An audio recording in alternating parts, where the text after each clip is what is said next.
अस्सलाम वालेकुम एवरीवन, कैसे हैं आप सब। उम्मीद है आप सब ठीक होंगे। अल्लाह ताला से दुआ है आप जहां कहीं भी हों खुशबाश रहें, हंसते मुस्कुराते रहें।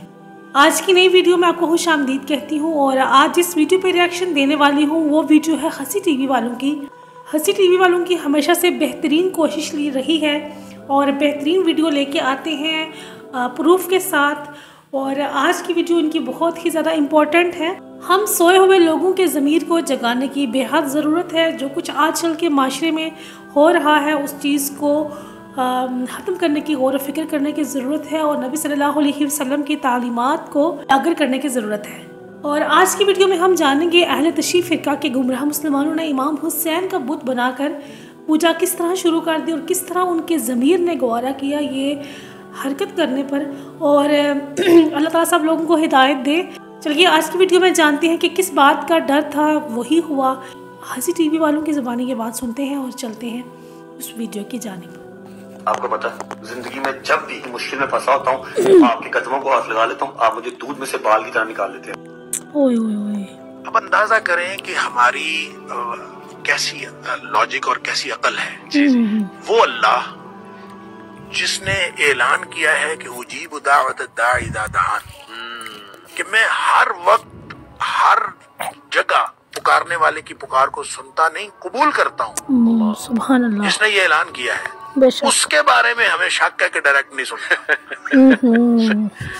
और जो मनो मट्टी के नीचे पड़ा है जिसके बारे में कुरान कहता है इन्नका ला तुस्मिउल मौता, कि आप मुर्दों को नहीं सुना सकते, उसके बारे में हमें ये यकीन है कि ये डायरेक्ट सुनता है।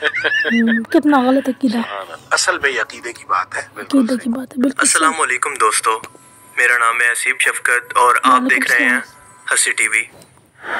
इससे पहले कई वीडियोस के अंदर आपको मैं ये एक्सप्लेन कर चुका हूँ कि जितना शिर्क सुन्नी फिरका के चंद गुमराह मुसलमानों ने जिस तरह से शेख अब्दुल कादिर जिलानी के नाम पर इनसे झूठी करामतें मंसूब करके खड़ा किया है, यहाँ तक कि हिंदुओं की तरह इनका बुत बनाकर इनकी इबादत तक शुरू हो गई है।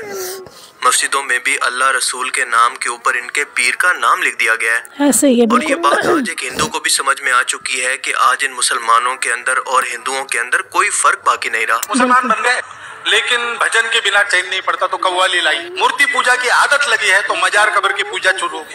अब उसको अगर ये समझ में आ जाए भारत के मुसलमान को कि हमारी केवल पूजा पद्धति बदली है, वैसे तो हम हिंदू ही है, हिंदू पूर्वजों के वंशज है और हिंदू संस्कृति की विरासत है, हिंदू स्वभाव ही हमको मिला है, तो सारा झगड़ा खत्म हो जाएगा।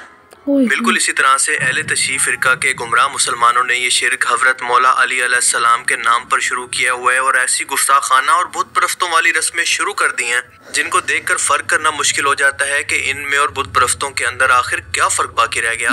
जैसा कि ये वीडियो, इस वीडियो को देखकर जज करना मुश्किल है कि ये कोई म्यूजिकल कॉन्सर्ट हो रहा है या फिर बुत परस्तों की तरह कोई मेला, कुछ समझ में नहीं आ रहा। मौला अली अलैहिस्सलाम और हज़रत हुसैन की तस्वीर लगाकर मातम के नाम पर यहाँ पर एक अजीब सा तमाशा लगाया हुआ है। जरा एक लम्हे के लिए तसव्वुर करें कि एक तस्वीर, एक मूर्ति लगाकर इसके सामने इबादत की तरह शिर्क किया जा रहा है। यहाँ तक कि इमाम हुसैन अलैहिस्सलाम का एक बुत बनाकर, मुजस्मा बनाकर इनसे मदद मांगना शुरू कर दिया गया है। जी हाँ, जरा ये वीडियो देखें।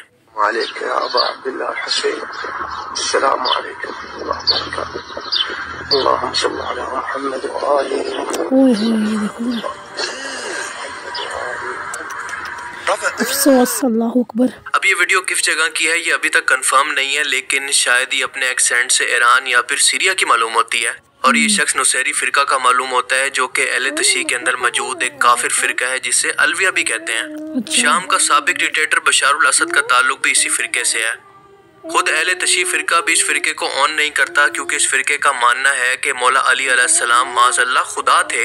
ये लोग हज़रत अली को अल्लाह का मज़र या फिर अल्लाह मानते हैं जो कि इस्लाम के बुनियादी अकीदे या फिर तौहीद के खिलाफ है। बिल्कुल ऐसे ही। इन लोगों के अंदर चांद की परस्तिश और गैर इस्लामी त्योहारों को मानना बाकायदा इबादत का हिस्सा समझा जाता है।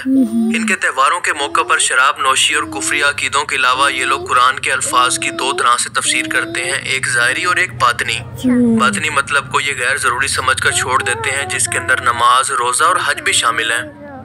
लेकिन अब ये जहालत और गुमराही बाकी अहले तशय्युफ़ फ़िरक़ों के अंदर भी ऐसे दाखिल होती जा रही है कि अहले बैत के फेस की तस्वीरें और मूर्तियां तक मार्केट के अंदर बिकना शुरू हो चुकी हैं।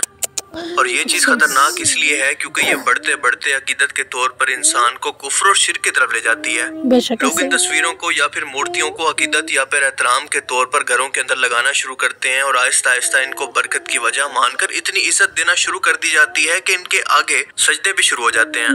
लिहाजा खराबी की जड़ को फौरन से पहले काटना इंतहाई जरूरी होता है।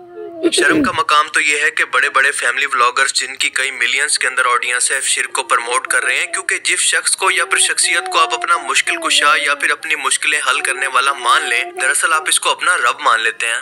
क्योंकि अल्लाह ने कुरान करीम के अंदर ये सिफ्त अपने लिए अपनी जानिब मंसूब की है, क्योंकि अल्लाह फरमाता है जिसका मफहूम है कि भला बताओ तो कौन है जो कि मुश्किल के अंदर फंसे हुए शख्स की फरियाद को सुनता है और इसकी मुश्किल को इससे दूर भी करता है। क्या अल्लाह के सिवा कोई और मुश्किल कुशा भी है? कोई नहीं। अब इसका सीधा सीधा मतलब ये है कि इन जाहिलों ने कभी कुरान को पढ़ा ही नहीं है और अगर पढ़ा भी है तो इसको समझा नहीं, वरना इस तरह के शिर्क करने से बेहतर इनके लिए अपनी जान देना ज्यादा आसान होता। बिल्कुल। और अब बात तो यहाँ तक पहुँच चुकी है कि मातम के लिए इस्तेमाल होने वाले अलम की बिदअत अब एक मुजस्मे की एक बुत की सूरत इख्तियार कर चुकी है। और जैसे एक बुत की ताजीम और इसकी इबादत होती है, बिल्कुल इसी तरह से इन अलम की भी ताजीम शुरू हो चुकी है। और इस बात से खुद साहिब इल्म शिया उलमा कराम भी परेशान है कि आखिर इनकी आवाम कहाँ जा रही है। अब तो धीरे धीरे अलम भी मुकम्मल मुजस्समा बनते जा रहे हैं। अलम मुजस्समा बनते जा रहा है। सोचने की जरूरत है, अल्लाह माफ करे। यानी आज अलम भी निकल रहा है तो एक मुकम्मल मुजस्समा बनाकर निकाला जा रहा है। किसी जानदार का मुजस्समा बनाना मज़हब अहले बैत पर हराम है। शिया मज़हब में किसी भी जानदार का मुजस्समा बनाने की मज़हब इजाजत नहीं देता है। जो बना रहा है वो हराम काम कर रहा है। अब जाहिर है कि जब ये लोग मातम को, जुलजना और अलम जैसी बिदात को दीन का हिस्सा बनाकर लोगों के सामने इसको साबित करेंगे तो इसका नतीजा तो यही निकलेगा। फिर ये शोर कैसा? अल्लाह के रसूल ने तो ये फरमा दिया था कि हर बिदअत गुमराही है और हर गुमराही जहन्नुम में ले जाने वाली है। अपनी वफात से कुछ अरसा पहले तक बीमारी की हालत के अंदर भी आपको उम्मत से सिर्फ शिर्क का खौफ था।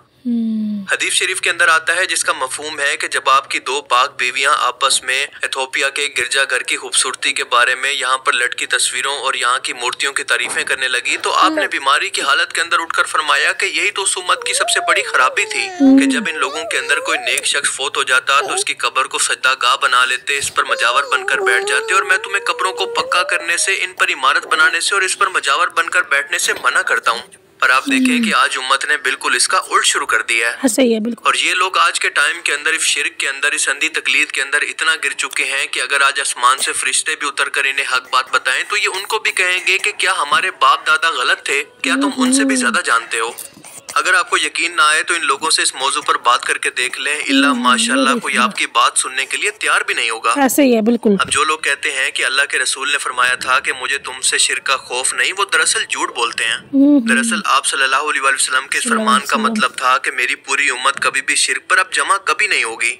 और इस बात का सबूत है हज़रत आयशा का वो फरमान जिसके अंदर वो फरमाती हैं कि अगर हमें इस बात का डर ना होता कि लोग रसूलुल्लाह की कब्र को सजदागाह और शिर्क की जगह बना लेंगे तो हम हर ज़ायरीन के लिए रसूलुल्लाह की कब्र को ऐसे ही खुला छोड़ देते कि जो भी मुसलमान चाहे जब भी चाहे रसूलुल्लाह की कब्र की ज़ियारत के लिए आ सकता था।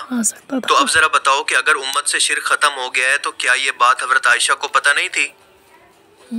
आज जरा आप तसव्वुर करके देखें कि मुसलमानों के दो बड़े फिरकों के अंदर ज्यादातर तादाद मुसलमान होकर भी कुफ्र और शिर्क के अंदर, गुमराही के अंदर गिर चुकी है। इन फिरकों के मौलवियों ने खुद इन्हें शिर्क पर लगा दिया है। तो जरा सोचें कि दज्जाल इन लोगों के ईमान का क्या हाल करेगा। तब जाकर आपको समझ में आएगा कि इसे कुर्बे क़यामत का सबसे बदतरीन फितना क्यों कहा गया। सिर्फ मुसलमान घर के अंदर पैदा होना कोई फजीलत नहीं है जब वो शख्स पूरी जिंदगी शिर्क और बुत परस्ती के अंदर गुजार दे, क्योंकि क़यामत के दिन ऐसे शख्स का इंजाम इन्हीं बुतों और मुजस्मों के साथ जहन्नुम के अंदर होगा जिन्हें वो दुनिया के अंदर अपनी मदद के लिए पुकारा करता था। अल्लाह ताला से दुआ है कि वो हमें समझने की और नेक अमल करने की तौफीक अता फरमाए। आमीन। बाकी आप इस बारे में क्या सोचते हैं, अपनी कीमती राय का इजहार कमेंट सेक्शन। इस वीडियो ने मुझे डिसाइड किया और मेरे लिए एक नई चीज़ थी और यकीन करें कि अपनी आंखों पे यकीन नहीं आ रहा था कि हम लोग क्या देख रहे हैं। मुसलमान अगर इस तरह की हरकत करेगा तो अफसोस होगा, क्योंकि वो बाय बर्थ मुस्लिम है, उसने कलमा पढ़ा है, वो अल्लाह ताला को भी मानता है, अल्लाह के रसूल सल्लल्लाहु अलैहि वसल्लम को भी मानता है, तमाम अंबिया को भी मानता है, तमाम किताबों को भी मानता है, तमाम रसूलों को भी मानता है। लेकिन उसके बावजूद हम लोगों ने ये चीज़ शुरू कर दी, अल्लाह माफ़ करे। और ये देखें जो व्लॉगर्स हैं ये भी इस तरह की चीज़ों को प्रमोट करते हैं, हालांकि इन लोगों को भी पता है कि मुश्किल कुशा सिर्फ अल्लाह ताला है। तो मुझे समझ नहीं आती इन लोगों को कि इतना इन पे दौलत का नशा चढ़ चुका है कि उन्हें सही और गलत में पहचान ही ख़त्म हो गई। तो ये चीज़ है कि अल्लाह से तौबा और इस्तग़फ़ार करने की बेहद ज़रूरत है। और अल्लाह ताला ने कुरान के अंदर फरमाया है बारहा कि अपने आबाओ अजदाद की दीन की पैरवी मत करना, वरना तुम गुमराह हो जाओगे। अल्लाह ताला को सिर्फ मुश्किल कुशा समझना है, किसी और को नहीं। आज की वीडियो सिर्फ यहीं तक। मिलते हैं एक नई वीडियो में एक नए रिएक्शन के साथ। अपना बहुत सा ख्याल रखिएगा। अल्लाह ने के बाद।